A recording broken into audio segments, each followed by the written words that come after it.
Thank you, Mr. Speaker. Just three quick points in rebuttal. First and foremost, I myself am a veteran of the Iraq War. I was there for 6 months, actually, in 2009.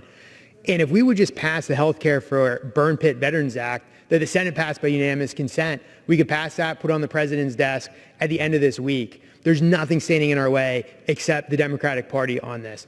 Also, I would just remind my good friend from Massachusetts that my motion does not prevent the House from considering the Honoring Our Pact Act. It doesn't. It simply amends the rule to also allow for consideration of the American Energy Independence from Russia Act.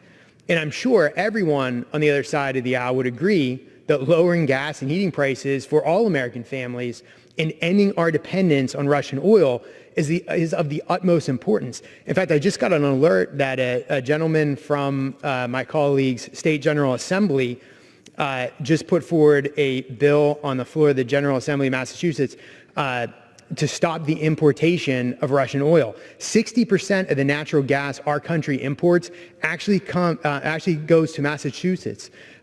People don't realize that. But if New York would get out of the way and allow Pennsylvania to have a pipeline from Pennsylvania to New England, the New Englanders wouldn't need dirty Russian oil. They could use Pennsylvania natural gas, but I digress.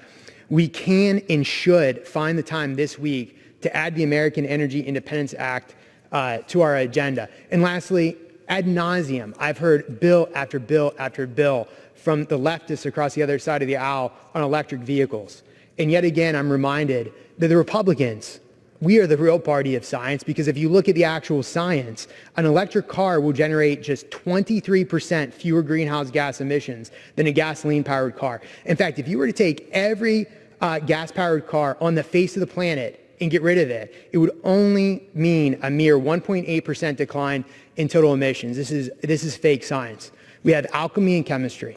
We have astrology and we have astronomy. We have the Democratic Party. We have the Republican Party.